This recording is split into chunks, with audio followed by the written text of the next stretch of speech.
Best infrastructure, అద్భుతమైన placements, engineering లో మీ బెస్ట్ చాయిస్ ఏవియన్ ఐఐటి హైదరాబాద్.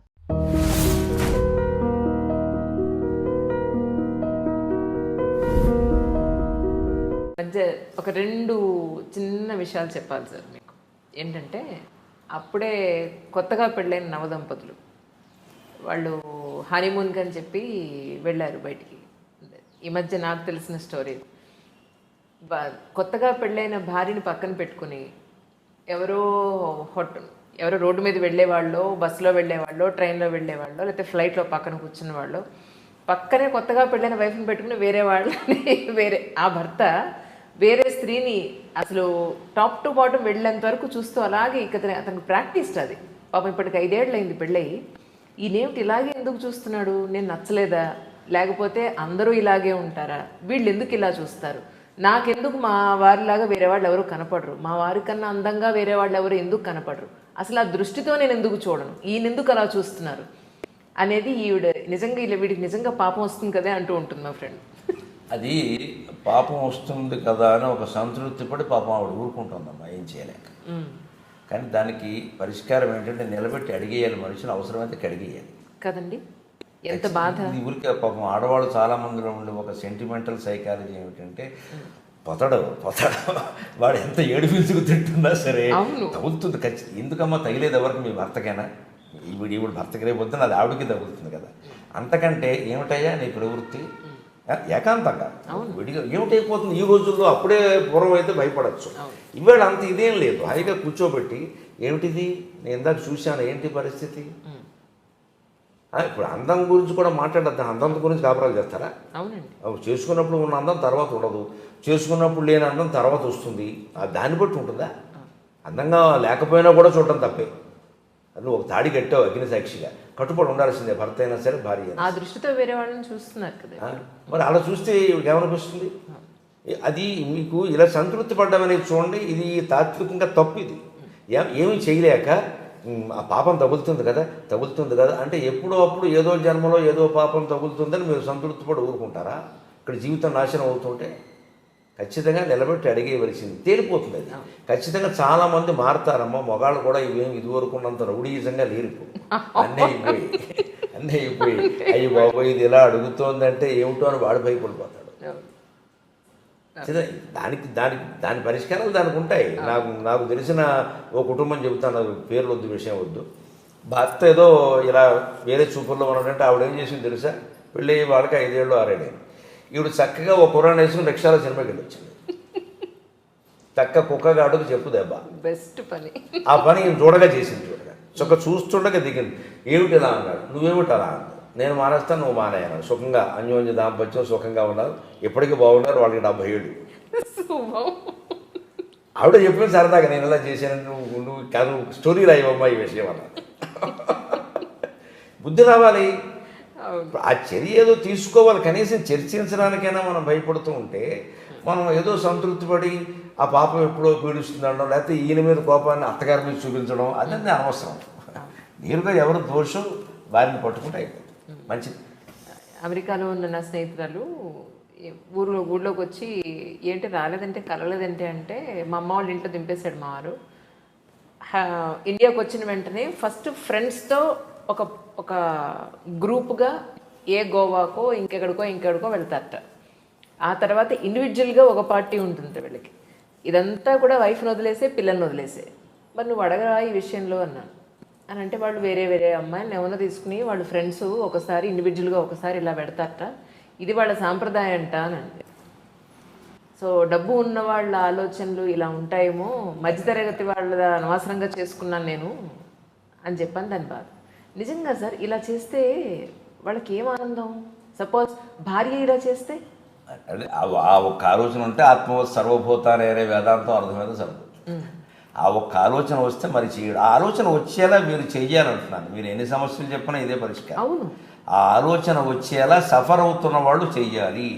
వీళ్ళు చేయకపోవడం భయం వల్ల చేయకపోవచ్చు, సున్నితంగా ఉంటారు కొంతమంది. అది కాస్త తగ్గించుకుని గాంభీర్యం అన్నది అది. మీరు కఠినంగా ఉండదు, ఖచ్చితంగా ఉండండి. మీకు అన్యాయం జరుగుతుంది అడగడానికి ఏముంది దాంట్లో? అది ఒకటి పొరపాటు ఉంటే సరి చేస్తారు కదా. నేను ఆ ఉద్దేశంతో చూడలేదు, నా చూపే అంతా ఎదురు చెబుతారు కదా పోలేదు చెప్పనండి. అతని వివరణ అతను ఉంటుంది. అంటే సమస్యలు చర్చించుకోవడం మనకి పెద్ద అవసరం లేదు. అన్నిటికీ పరిష్కారం ఏమిటంటే మనకి తెలుగులో చెప్పిన మద్యంతో మనం ముగించుకుంటే మంచిది.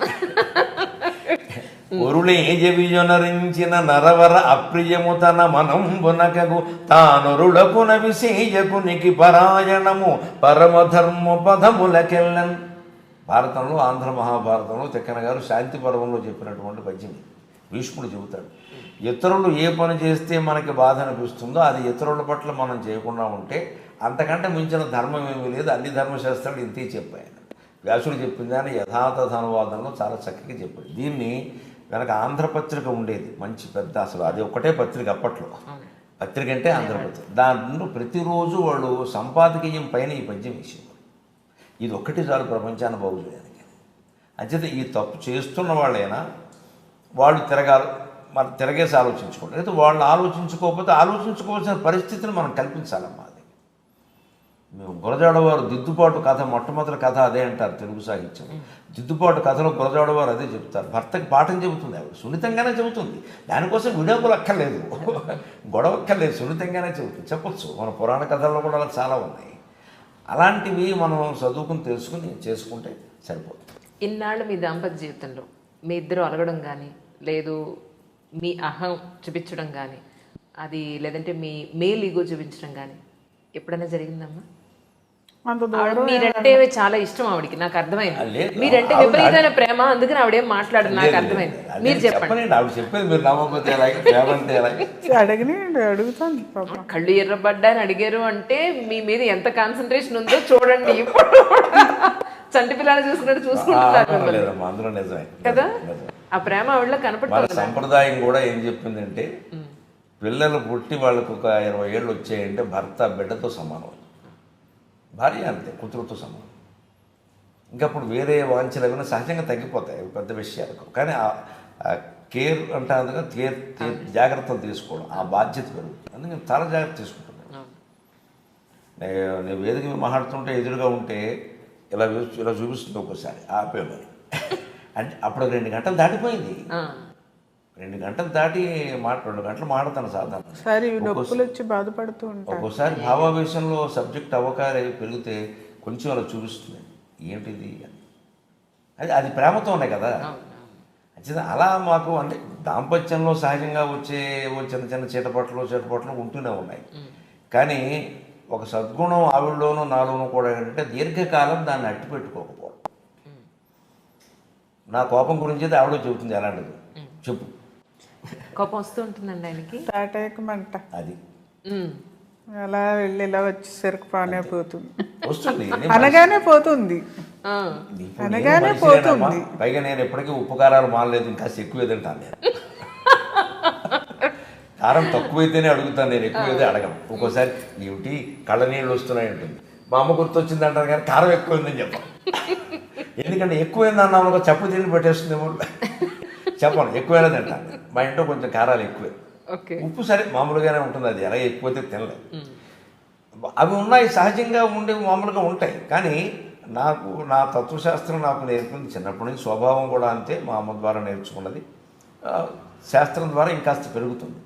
తాటాకు మంట అంతే, తక్కువనే ఇలా లేస్తుంది, చల్లరిపోతుంది. ఆవిడ నేర్చుకున్న టెక్నిక్ ఏంటంటే అనుభవం మీద ఆకాశసేపు మాట్లాడదు. ఓహో, వెంటనే వంటింట్లోకి వెళ్ళిపోతుంది. అలాగా బాగోలేదు వదిలేసి.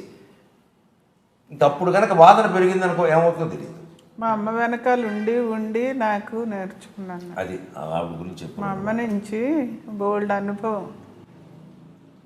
ఈ మధ్య దాకా మా అమ్మ నా దగ్గరే ఉంది. మా అత్తగారు మొన్నట మా అమ్మ చాలా సౌమ్యరాలు. ఎందుకు ఆడపిల్ల దగ్గర ఉండకూడదు అంటున్నారు కదా. మా అమ్మ నా దగ్గర ఉండమంటే ఆడపిల్ల వాళ్ళ దగ్గర ఎలా ఉంటానమ్మా అంటోంది. నా అవసరం రావట్లేదు ఆవిడ.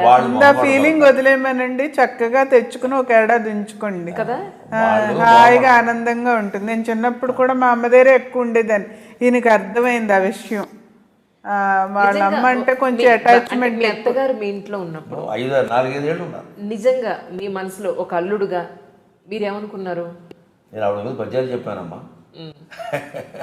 ఆవిడ పట్ల నాకు ఈవిడ పట్ల ఉండేది ప్రేమ, ఆవిడ పట్ల ఉండేది ఒక మాటలో చెప్పాలంటే మా అమ్మ కంటే కూడా మా అత్తగారు గొప్పది. అంటే నేను స్వభావం గురించి కాదు, ఆ సేవ. మా మామగారికి పక్షపాతం ఏదో వచ్చింది కదా, వచ్చి 12 ఏళ్ళు మంచంలో ఉండిపోతే ఇక ఈ సుమతి అనసూయ ఎవరు సరిపోరండి ఆయనకి, అంత సేవ చేసి. పైగా ఆయనకి మనసు కూడా పనిచేయట్లేదు, మెంటల్లీ డిటీరియరేట్. ఎవరు చేస్తున్నారో తెలియదు, చేస్తున్న సేవ భార్య చేస్తుందన్న విషయం తెలియదు మా మామగారికి, చిట్టిన నాగేశ్వరరావు గారికి తెలియదు. కానీ అటువంటి మనిషిని మంచంలో పెట్టుకుని ఆవిడ పెళ్ళిళ్ళు మానేసి, పొరుళ్ళు మానేసి, పుణ్యాలు మానేసి, బంధువులను వదిలేసి, సమస్త శుభాశుభకార్యాలు వదిలేసి, భర్తే నాకు ముఖ్యం, నేను ఎక్కడికి రాను అని చెప్పి ఎలా చేసేదంటే మళ్ళీ వైభవంగా స్నానం చేసి మంచి బట్టలు కట్టించి ఏదైనా పిండి వంట, ఆయనకి ఇష్టమైన పిండి వంటలు ఏమన్నా ఆ రోజున ఆ పిండి వంట చేసి తిన్నా తినకపోయినా నోటికి అలా తగిలించి ఇప్పుడు తినడం. ఇక ఎవరైనా ఉంటారో ఈ కాలంలో అసలు అలాగే. మరి ఆవిడ మా ఇంట్లో ఉంటాను అని ఆవిడ అనకముందు నేను అడిగి పిలిపించుకున్నాను. ఎందుకంటే ఈవిడ అక్కడ చనువు ఎక్కువ సహజంగా. నీ దగ్గర ఉంటే బాగుంటుంది కదా, తీసుకురా అంటే తెచ్చుకుందా మన ఇద్దరం వెళ్ళని అక్కడ మా అన్నయ్యకి చెప్పి ఎందుకంటే అతను ఆయన బాగా చూసుకుంటారు, ఆయన ప్రాణప్రదంగా చూసుకుంటారు. ఆయన పంపించమంటే ఆయనకి అనిపిస్తుంది కదా, ఎందుకంటే వద్దు బాబు మీరు బాగానే చూసుకుంటారు కానీ మాది కొంచెం అట్టు పెట్టుకోవాలి. పైగా అప్పుడు మా అమ్మ పోయిన కొత్త, మా అమ్మ లేదు కదండి, మాకు అమ్మ కావాలి కదా, అది పంపించాను. మా అమ్మ వెళ్ళిన సంవత్సరానికి ఆ సేవాభావం మా అమ్మకు మొదటి నుంచి, నాకు జ్ఞానం వచ్చిన దగ్గర నుంచి అలవాటు ఉంది. చూసాను నేను, అసలు మా అమ్మమ్మకి చేసింది, మా పెద్దమ్మకి, మా నాయనమ్మ గారికి, అందరికీ. అటువంటి మహిళలు కాదమ్మా, అటువంటి మనుషులు చూడలేదు, పురుషులు కూడా లేదు. ఇప్పటికి కూడా 83 ఏళ్ళు ఇప్పటికి ఉరుకుతూ ఉంటుంది. అది ఎక్కడ పడుతుందో అని దాన్ని పట్టుకోవడం ఉంటే సగం పని ఆవిడ చేస్తుంది. ఈ తోటకూర నేను గెలలేనా, నువ్వు గెలాలా అని కూర్చుంటున్నా. మా అమ్మ ఉన్నప్పుడు అలాగే చేసేది. అది ఆ మొక్కలు ఏమో ఇలా బారాయి అమ్మాయి నేను జరుగుతా. మా అత్తగారు అలాగే చిన్నపిల్ల నువ్వేం, చిన్నపిల్ల ఏమిటి 50 ఏళ్ళు, చిన్నపిల్ల నువ్వేం జరుగుతావు అని ఆవిడ జరిగింది. వాళ్ళకి ఏమిటి నా పని చేయడం అలవాటు. Please do subscribe to iDream and hit the bell icon. Please subscribe to iDream. iDream ni subscribe cheyandi. Hi, this is Nidhi Agarwal. For more videos, please subscribe to iDream. And please subscribe. Please subscribe to iDream channel and subscribe. Press the bell icon for more updates. Subscribe to iDream. Subscribe to iDream. For more such videos, please subscribe to iDream. For more videos, please subscribe to iDream. And you're watching iDream Media. Please like, share, and subscribe to the channel. And don't forget to subscribe to iDream. Please subscribe iDream Media. Do subscribe to iDream. Subscribe to iDream Media. Do subscribe to iDream Media. Don't forget to subscribe. Click on the button below. Don't forget to subscribe to iDream.